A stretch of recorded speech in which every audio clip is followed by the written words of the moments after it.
YS Jaganmohan Reddy మాజీ ముఖ్యమంత్రి చంద్రబాబు నాయుడిని ఉద్దేశిస్తూ ఈ వరద పరిస్థితుల్లో ఈ విపత్తులో మీరేం చేస్తూ ఉన్నారు అంటూ ఒక 8 ప్రశ్నలతో ఒక ట్వీట్ చేశారు సార్. రాష్ట్రంలో అసలు ప్రభుత్వం ఉందా? సీఎం చంద్రబాబుపై వైఎస్ జగన్ ధ్వజం. సాయం అందించడంలో ఎంత చేతగానితనమా? అంటే చాలా ప్రశ్నలు ఉన్నాయి సార్, అన్నీ 1 by 1 మీరు అనుమతిస్తే చదువుతాను. ఫస్ట్ క్వశ్చన్, చంద్రబాబు నాయుడు గారు, విజయవాడలో వరద వచ్చి 8 రోజులు గడుస్తున్నా బాధితులకు ఇప్పటికీ దారి తెన్ను లేకుండా పోయింది. ఇంకా ఆకలి కేకలు వినిపిస్తూనే ఉన్నాయి. అసలు ప్రభుత్వం ఉందా లేదా అని అనిపిస్తోంది. వరదల కన్నా మీ నిర్వాకాల వల్ల నెలకొన్న విషాదం, మీ అసమర్థత వల్ల వచ్చిన నష్టం భారీగా ఉంది. 5 కోట్ల మంది జనాభా, లక్షల కోట్ల బడ్జెట్ ఉన్న రాష్ట్రాన్ని నడుపుతోన్న మీ ప్రభుత్వం 5-6 లక్షల మందిని ఉదారంగా ఆదుకోలేని దీనస్థితిలో ఉందా? ఇంత చేతకానితనమా? ఇంతటి అమానవీయత మీకు మాత్రమే సాధ్యం చంద్రబాబు నాయుడు గారు. ఈ ఫస్ట్ క్వశ్చన్ సార్. ఇది 5-6 లక్షల మందిని కూడా మీరు కాపాడలేకపోయారు 5 కోట్ల మంది ప్రజలున్న రాష్ట్రంలో. అండ్ 8 రోజులైనా ఇప్పటికీ కూడా సాధారణ స్థితికి మీరు తీసుకురాలేకపోయారు. ఇది జగన్ అడిగిన ప్రశ్న సార్, మొదటి ప్రశ్న. అంటే మొత్తం టైం ఎక్కువ తీసుకుంటుంది ఫస్ట్ ప్రశ్నకి. ఒక ఫండమెంటల్ పాయింట్, ప్రభుత్వము చేసే పనిలో ఇక్కడ గ్యాప్స్ ఉన్నాయి. ఇప్పుడు ఇది విపత్తు సమయం. సాధారణ సమయంలో ఉండే పొలిటికల్ రెటోరిక్ విపత్తు సమయంలో ఉండకూడదు. విపత్తు సమయంలో రాజకీయ పార్టీలు బాధ్యతాయుతంగా ఉండాలి. అంటే నేను ప్రభుత్వం చేస్తున్న పనిలో లోపాలుంటే ఎత్తి చూపొద్దని, అది ప్రతిపక్షాల ఈ సమయంలో మాట్లాడకూడదని అనడం లేదు. కానీ ఈ సమయంలో కన్స్ట్రక్టివ్ క్రిటిసిజం, నిర్మాణాత్మకమైన విమర్శలు, మరీ ముఖ్యంగా చేయాలంటే సూచనలు, ఇంకో ఇక్కడ గ్యాప్ ఉంది, ఈ పని చేయండి అని స్పెసిఫిక్గా విత్ ఎగ్జాంపుల్ చెప్పాలి. ఉదాహరణకు, మీరు ఆ గేట్లు తెరిచి బుడమేరు గేట్లు తెరిచే ముందు ఇన్ఫర్మేషన్ జనానికి ఇవ్వలేదు, ఇచ్చి ఉంటే ఈ రకమైన పరిస్థితి వచ్చేది కాదు అని ఒక విమర్శ వచ్చింది. ఆ విమర్శ చాలామంది చేస్తున్నారు. సో ఇప్పటికి కూడా ప్రభుత్వం స్పష్టంగా మేము గేట్లు ఎత్తే సమయంలో చెప్పాము అని ఎక్కడ అనలేదు.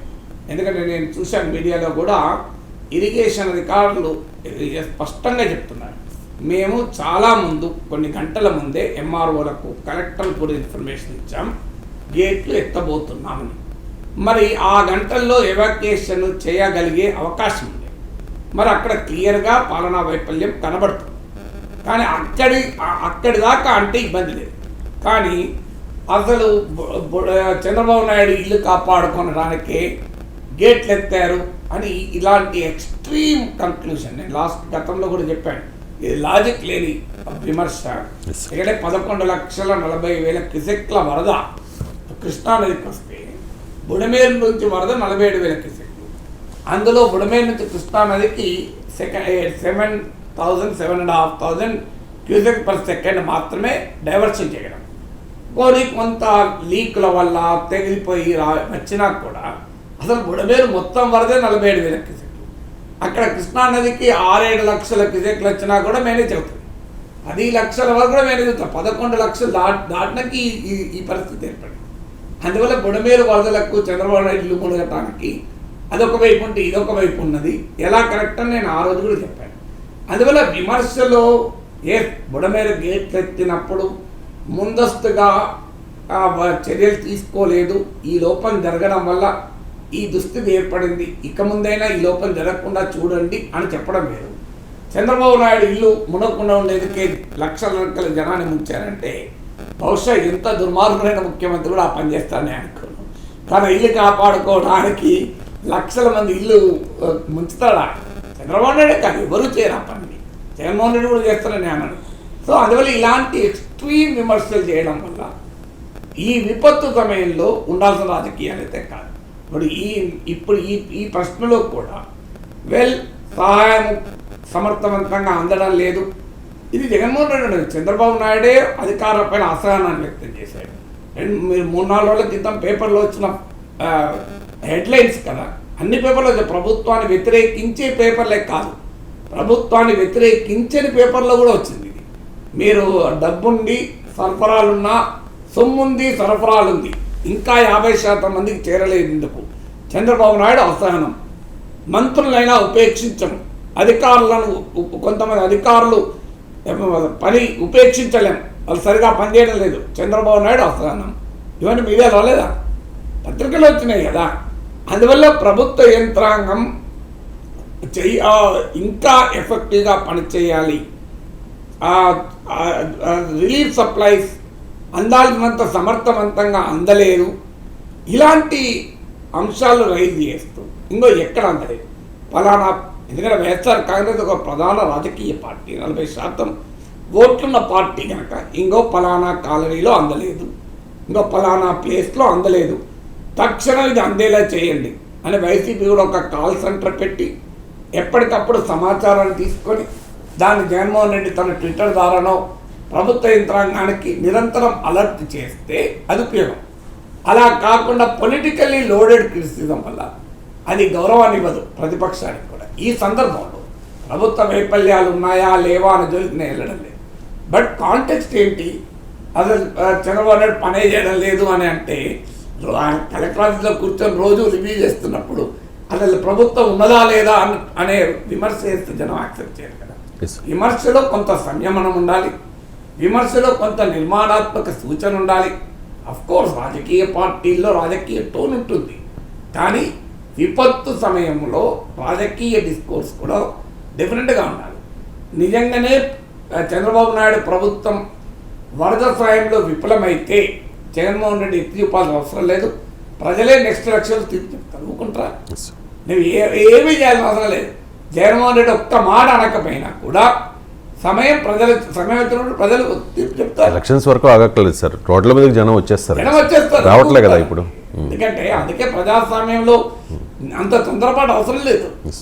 అందువల్ల పొలిటికల్లీ లోడెడ్ క్రిటిసిజం కన్నా కన్స్ట్రక్టివ్ క్రిటిసిజం, తర్వాత ఎక్కడెక్కడ వైఫల్యాలు ఉన్నాయి వాటిని అధికారులకు ఎత్తి చెప్తున్నాయి. అందుకే అసలు వైఎస్ఆర్ కాంగ్రెస్లో కాల్ సెంటర్ పెట్టి మీరు ఎప్పటికప్పుడు పబ్లిక్ గ్రీవెన్సెస్ తీసుకొని అది ప్రభుత్వ యంత్రాంగానికి తెలియజేస్తూ ఎక్కడన్నా లేట్గా రియాక్ట్ అయితే నిలదీస్తూ ప్రభుత్వ యంత్రాంగాన్ని మరింత సమర్థవంతంగా పనిచేసేందుకు, ప్రజలకు ప్రభుత్వ సాయం మరింత సమర్థవంతంగా అందేందుకు ప్రతిపక్ష విమర్శలు దోహదం చేయాలి.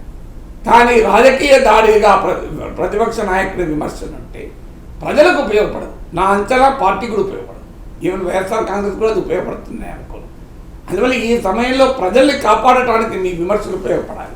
తెలుగుదేశాన్ని అప్రతిష్టవాళ్ళు చేస్తానికి ఉపయోగపడతాయా అనుకుంటే రావలేదు. టార్గెట్ అది కాదు, టార్గెట్ తెలుగుదేశాన్ని అప్రతిష్టవాళ్ళు చేయడం కాదు, టార్గెట్ ప్రజలకు ఉపశమనం కలిగించడం, ప్రజలకు రిలీఫ్ కల్పించడం. నిజంగానే ఫెయిల్ అయితే ప్రజలు చూసుకుంటారు, మీకు అవసరం లేదు. ఇప్పుడు ఇప్పుడు ఇప్పుడు మీ చంద్రబాబు నాయుడు అడాగేయాల్సిన అవసరమే లేదు. సో అందువల్ల అది ఒక బాధ్యతాయుతమైన ప్రతిపక్షం చేయాల్సిన పని. ఇంకొకటి కూడా చేయాలి ఏంటంటే వైఎస్ఆర్ కాంగ్రెస్ పార్టీ తన యంత్రాంగం ద్వారా కూడా రంగంలో దిగి, ఎందుకంటే ప్రభుత్వానికి ఎంత సామర్థ్యం ఉంటుందో రాజకీయ పార్టీలకు కూడా మామూలు సామర్థ్యం ఉండదు. రాజకీయ పార్టీకి కూడా వేల సంఖ్యలో కార్యకర్తలు ఉంటారు, వందల కోట్ల డబ్బులున్న వాళ్ళు ఉంటారు. ఎస్, మీరు ఆల్టర్నేటివ్ ప్రత్యామ్నాయంగా మీ పార్టీ యంత్రాంగాన్ని, మీ పార్టీ మిషనరీని, కార్యకర్తలు కూడా రంగంలో దించండి. వైసీపీ బ్యాడ్జ్ కట్టుకుని వాళ్ళు కూడా జనాన్ని సప్లై చేయండి, ప్రభుత్వంతో పోటీ పడండి. అప్పుడు ఆటోమేటిక్గా జగన్ మంచి పేరు వస్తుంది. చూడండి, ఇక్కడ కనబడతారు ప్రభుత్వం కన్నా వైసీపీ కార్యకర్తలే కనబడతారు అనుకోండి, ప్రజలు రచించరా. మీరే ఫుడ్ ప్యాకెట్ ఇవ్వండి, మీరే పాల ప్యాకెట్ తీసుకుపోయి సప్లై చేయండి. ఇస్తే ప్రభుత్వం కన్నా ముందు మీ పాల ప్యాకెట్ వెళ్ళింది అనుకోండి, ప్రజలు నిర్ణయం తీసుకుంటారు కదా. ఆ ప్రయత్నం చేస్తే ఉపయోగం. ఇతరులు రాజకీయంగా విమర్శలు చేస్తే ఏంటి ప్రయత్నం? రైట్ సార్, ఇంకా చాలా ప్రశ్నలు ఉన్నాయి సార్, అవన్నీ రాజకీయ ఆరోపణలే. ఇలాంటి అమానవీయత మీకు మాత్రమే సాధ్యం, సహాయక చర్యల్లో సమన్వయ లోపానికి మీ ప్రచార ఆర్భాటమే కారణం, సర్వం కోల్పోయిన వారికి సాయం చేయాల్సిన బాధ్యత మీది కాదా అంటూ ఈ రకంగా విమర్శలు చేశారు. ఇంత పెద్ద విపత్తు వచ్చినప్పుడు అక్కడక్కడ చిన్న చిన్న లోపాలు జరగడం సర్వసాధారణం సార్. కానీ దీన్నే హైలైట్ చేస్తూ ఉన్నారు. ప్రభుత్వానికి ఒక సలహా సూచన లేకపోతే బాధితులకు సాయం చేయడం. పెద్దదాన్ని జోలి కూడా వెళ్ళడం లేదు. ఇప్పుడు చిన్న లోపాన్ని మీరు అనొచ్చు, పెద్ద లోపాన్ని వైసీపీ అనొచ్చు. ఆ పాయింట్ అది కూడా కాదు. చిన్న లోపమైనా పెద్ద లోపమైనా ఈ సమయంలో tone and tenor of the criticism రాజకీయ ప్రయోజనాల్ని ఉద్దేశించి ఉండకూడదు. రాజకీయ ప్రత్యర్థులపైన ఎన్నికల సమయంలో చేసే విమర్శల్లాగా ఉండకూడదు. ఈ సమయంలో ప్రతిపక్షం చేసే విమర్శలు ప్రజలకు మెరుగైన సహాయం అందటానికి ఉపయోగపడాలి. మీరు మెరుగైన సహాయం అందడానికి ఎంతలో విమర్శించారు, నాకు అభ్యంతరం లేదు. అల్టిమేట్గా ప్రజలకు ఉపయోగపడాలి కదా. ప్రజలకు ఉపయోగపడితే పడని మీ విమర్శల వల్ల మాకేంటి లాభం అంటుంది. ఇది సమయం కాదు. సమయం ఇది ప్రభుత్వాన్ని చేసే విమర్శలు ప్రజలకు మెరుగైన సహాయం అందుతుందా నేను చేసే విమర్శ వల్ల అనే క్రైటీరియా పెట్టుకొని మీరు విమర్శించండి, అభ్యంతరం లేదు. ఆ ప్రతిపక్షాలు విమర్శించకపోతే ఎవరు విమర్శిస్తారు? కానీ ప్రతిపక్షం ఈ పని ఇంకో పలానా చోట, పలానా సింగినగర్లో, ఇంకో పలానా ప్లేస్లో, పలానా కాలనీకి ఇప్పటికీ పాలందడం లేదు, ఇంకో పలానా ఇళ్లలో ఇప్పటికీ బురద ఉంది, దీన్ని ఎప్పుడు తొలగిస్తా, వారం రోజులు అయింది అని చెప్పండి. అది ఎక్కువ ఉపయోగం కదా. నేను ఇంతమంది చెప్పినా అలా మీ పార్టీ వాళ్ళకు దించారు రంగంలోకి. మీ పార్టీ వాళ్ళకి మీరు ఫుడ్ ప్యాకెట్ సప్లై చేయండి, మిల్క్ సప్లై చేయండి, ఏ అసాధ్యం కాదు కదా. వైఎస్ఆర్ కాంగ్రెస్ ఉన్న వనరులలో ప్రతిరోజు 1 లక్ష ప్యాకెట్ల పాలు సప్లై చేయలేరా? ఎంత ఎఫెక్టివ్గా ఉంటుందో చెప్పండి. రైట్ సార్, అదే అడుగుతూ ఉన్నారు సార్ కూటమి నేతలు. ఒకవైపు జగన్ రాజకీయ విమర్శలు చేస్తూ ఉంటే ఒకవైపు సహాయ కార్యక్రమాల్లో పాల్గొంటూనే మంత్రులు కూడా రియాక్ట్ అవుతూ ఉన్నారు. ఇప్పటివరకు వివిధ స్వచ్ఛంద సంస్థలు, అలాగే తెలుగుదేశం పార్టీకి మద్దతు ఇచ్చే ప్రముఖులు, సినీ ప్రముఖులు, అలాగే పారిశ్రామికవేత్తలు కూడా కోట్ల రూపాయల తెలుగుదేశానికి మద్దతు ఇచ్చే వాళ్ళే కాదు, తెలుగుదేశంతో సంబంధం లేని సినీ వాళ్ళు ఇచ్చారు. అది సార్, అది నేను సెపరేట్గా చెప్పాను. టీడీపీకి మద్దతు ఇచ్చిన ప్రముఖులు, నెక్స్ట్ సినీ ప్రముఖులు చేసే వారికి కూడా టీడీపీ మద్దతు, వైసీపీ మద్దతు అని మనం అలా చేయడం కూడా సమంజసం. అదే సార్, నా పాయింట్ ఏంటంటే ఇప్పటి వరకు వైఎస్ఆర్ కాంగ్రెస్ పార్టీకి మద్దతు ఇచ్చిన వాళ్ళు, వైఎస్ఆర్ కాంగ్రెస్ పార్టీ నాయకులు జగన్ మినహా 1 కోటి రూపాయలు ఇచ్చారు సార్ జగన్మోహన్ రెడ్డి, ప్రకటించారు. ఇంకా ఇచ్చారో లేదో నాకు సమాచారం లేదు. మిగిలిన వాళ్ళు ఎవరు కూడా ఇప్పుడు దాకా సపోర్ట్ చేయలేదు నాకున్న సమాచారం మేరకు. ఇదే విషయాన్ని హోంమంత్రి అనిత క్వశ్చన్ చేస్తూ ఉన్నారు సార్. మీరు ప్రభుత్వంపై పడి ఏడవడం కాదు, చంద్రబాబు నాయుడు గారు 8 రోజులుగా ఆ కలెక్టరేట్లో ఉన్నారు, బస్సులోనే అన్ని ఉండి ఆయన ప్రజల కోసం, వరద బాధితుల కోసం పోరాడుతూ ఉన్నారు, పనిచేస్తూ ఉన్నారు. మరి మీరేం చేస్తూ ఉన్నారు? కనీసం ఒక పులిహోర ప్యాకెట్ అయినా ఇచ్చావా జగన్ అని చెప్పి హోంమంత్రి అనిత ఎద్దేవా చేసిన బయట ఒకసారి ప్లే చేయండి. సొంత ఖర్చుతోని ఒక పులిహార ప్యాకెట్ కూడా చేయించి వరద బాధితులకి ఇవ్వలేని జగన్మోహన్ రెడ్డి ఈరోజు ఎక్కడో బెంగళూరులో కూర్చొని లిటరల్లీ చెప్పాలంటే పులిహోర కబుర్లు మాట్లాడుతున్నాడు. సారీ, నేను ఎందుకంటే మాట్లాడుతున్నానంటే ఇంత జరుగుతుంది, ప్రపంచం అంతా చూస్తుంది, ప్రజలందరూ బయటికి వెళ్తే ఎస్ మాకు ఇది జరిగింది, మాకు ఇది అందింది అని చెప్తున్నారు, దాతలందరూ ముందుకు వస్తున్నారు. సిగ్గుపడాలి. చిన్న పిల్లలు వాళ్ళకి కిడ్నీ బ్యాంక్స్ తీసుకొచ్చుకొని ఇది కూడా మేము ఇస్తామని చెప్పి సీఎం గారి దగ్గరికి వచ్చి వాళ్ళు ఇస్తున్నారు. కొంతమంది పిల్లలైతే, చదువుకున్న పిల్లలైతే వాళ్ళ పాకెట్ మనీని తీసుకొచ్చి వరద సహాయ ప్రాంతాల్లో ఉన్న వాళ్ళందరికీ కూడా ఇవ్వాలని చెప్పి ఆలోచన చేశారు. కానీ ఇవన్నీ పక్కన పెట్టేసి ఎక్కడో బెంగళూరులో కూర్చొని ఈ రోజు ప్రభుత్వం మీద బురద జల్లే పరిస్థితి ఈ రోజు కనిపిస్తా ఉంది. అరే ఎక్కడో బెంగళూరులో కూర్చోండి అన్నది కూడా కాకతాళీయమే. ఎందుకంటే ఈయనకి నిజంగా పాస్పోర్ట్ ఇచ్చుంటే ఈ టైంకి లండన్లో కూర్చునేవాడు. ఈ టైంకి లండన్లో కూర్చోవలసిన మనిషి పాస్పోర్ట్ ఇవ్వలేదు, పాస్పోర్ట్ అవ్వలేదు కాబట్టి బెంగళూరులోకి వెళ్ళి కూర్చొని అక్కడి నుంచి విమర్శలు చేయడం, ట్వీట్లు పెట్టడం.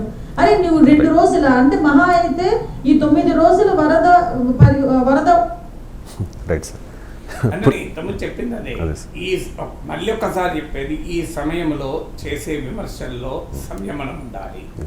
రాజకీయ దాడి వేడి కాదు. చేసే విమర్శలు, ప్రభుత్వం పైన చేసే విమర్శలు ప్రజలకు మెరుగైన సాయం అందే దిశగా ఉండాలి. ప్రజలకు మెరుగైన సాయం అందటానికి ఉపయోగపడాలి. అందువల్ల నిర్మాణాత్మక విమర్శలు అందామా, లేదా ప్రభుత్వం చేసే పనిలో ఉన్న గ్యాప్స్ను ఐడెంటిఫై చేసి ప్రభుత్వం దృష్టికి తీసుకురావడం ద్వారా వాటిని పరిష్కరించడానికి సహకరించాలి. 1. 2, ప్రభుత్వ యంత్రాంగానికి పోటీగా రాజకీయ పార్టీ కూడా రంగంలో దిగాలి. ఓకే, సీఎం రిలీఫ్ ఫండ్కు మీరు విరాళం ఇవ్వకపోతే వైసీపీకి కూడా విరాళాలకు అప్పీల్ చేసి వైసీపీ సహాయ శిబిరాలు పెట్టి దాని ద్వారా మీరు మెరుగైన సహాయం అందించారనుకో. ఇంతకుముందు చెప్పింది అదే, పాల ప్యాకెట్లు ప్రభుత్వ యంత్రాంగం ఇవ్వలేకపోతుంది. మీరు అది ఐడెంటిఫై చేయండి, చేసి మీరు, అందుకని విజయవాడ నగరంలో కూడా వైఎస్ఆర్ కాంగ్రెస్ పార్టీ కార్యకర్తలు ఉంటారు కనుక 40% ఓటింగ్ ఉన్న పార్టీ కనుక ప్రతి చోట వరద ప్రాంతాల్లో కూడా ఉంటారు, ఆ సింగనగర్లో కూడా ఉంటారు కదా. సో మీరు అక్కడ వాళ్ళని ఐడెంటిఫై చేసి మీరు అక్కడికి ప్రతిరోజు ఇంకో ఇక్కడ 5,000 పాల ప్యాకెట్లు అందడం లేదు అని జగన్మోహన్ రెడ్డి అపీల్ చేస్తే 5,000 పాల ప్యాకెట్లు రోజు సప్లై చేసే వాళ్ళు వైఎస్ఆర్ కాంగ్రెస్లో చాలామంది ఉంటారు, అంతటి ఆర్థిక స్తోమత ఉన్నవారు. సో 5,000 పాల ప్యాకెట్లు తెప్పించి మీరు మీ కార్యకర్తల ద్వారా వాటిని సప్లై చేయండి. ఇంకో పలానా చోటికి ఫుడ్ అందలేదు, సప్లై చేయండి. ఇంకో పలానా ఇళ్లలో బురద క్లీన్ కాలేదు, లెట్ వైఎస్ఆర్ కాంగ్రెస్ పార్టీ కార్యకర్తలకు కూడా బ్యాడ్జెస్ పెట్టుకొని, తన పార్టీ బ్యాడ్జెస్ పెట్టుకొని, ఎందుకంటే వాళ్ళ రాజకీయ పార్టీకి తాము చేస్తున్నామన్న సంగతి ప్రజలకు కూడా తెలియాలి, అది పబ్లిసిటీ అనలేము, ప్రజలకు తెలియాలి కనుక వైఎస్ఆర్ కాంగ్రెస్ బ్యాడ్జీలు పెట్టుకొని మీరే రకరకాల ఎక్విప్మెంట్లు తీసుకెళ్ళి అవి క్లీన్ చేయించి ఏర్పాటు చేయండి, ప్రజలు హర్షిస్తారు కదా. అందువల్ల ఇది ఒక అపూర్వమైన అవకాశం కూడా ప్రతిపక్షానికి, అంటే ప్రభుత్వంతో పోటీపడి సాయం చేయడం. అఫ్కోర్స్ ప్రభుత్వ వనరులతో ఏ రాజకీయ పార్టీ వనరులు కూడా సరిపోవు, అందులో అనుమానం లేదు. కానీ not the quantity of help but the quality of help, the timeliness of help matters కదా. ఈ డెఫినెట్గా ప్రభుత్వం చేసినంత పని ఏ రాజకీయ పార్టీ చేయలేదు. నేనేమి బుడమేరు గండి పూడ్చమని అన్నది, బుడమేరు గండిని వైఎస్ఆర్ కాంగ్రెస్ వెళ్ళి పూడ్చలేదు. కానీ ప్రజలకు ఉపశమనం ఇవ్వటానికి అవసరమైన చర్యలు చేయొచ్చు. వైఎస్ఆర్ కాంగ్రెస్ పార్టీకి సంబంధించిన వైద్యుల్ని మీరు అపీల్ చేయండి, మీరు వెళ్ళి డాక్టర్ల బృందాలు ఇంటింటికి వెళ్ళి వైద్య పరీక్షలు నిర్వహించి అవసరమైన పబ్లిక్ హెల్త్ చర్యలు, అంటే అంటురోగాలు ప్రబలకుండా చర్యలు తీసుకోవడం చేయండి, అప్పుడు ప్రజలు హర్షిస్తారు. అందువల్ల 2 పనులు చేయాలి. ఒకటి, ప్రభుత్వం చేసే పనుల్లో గ్యాప్స్ను ఐడెంటిఫై చేసి అవి ప్రభుత్వ యంత్రాంగం దృష్టికి, ప్రజల దృష్టికి తీసుకురావడం. 2, ప్రత్యామ్నాయంగా సహాయం చేసే కృషిలో భాగం కావడం. 3, సంయమనం పాటించడం రాజకీయ విమర్శలో. ఇది ప్రతిపక్షం చేయాల్సిన పని నా దృష్టిలో. అది ఆంధ్రప్రదేశ్లోనైనా తెలంగాణలోనైనా ఏ విపత్తులోనైనా ప్రతిపక్షాలు అనుసరించాల్సిన పద్ధతి.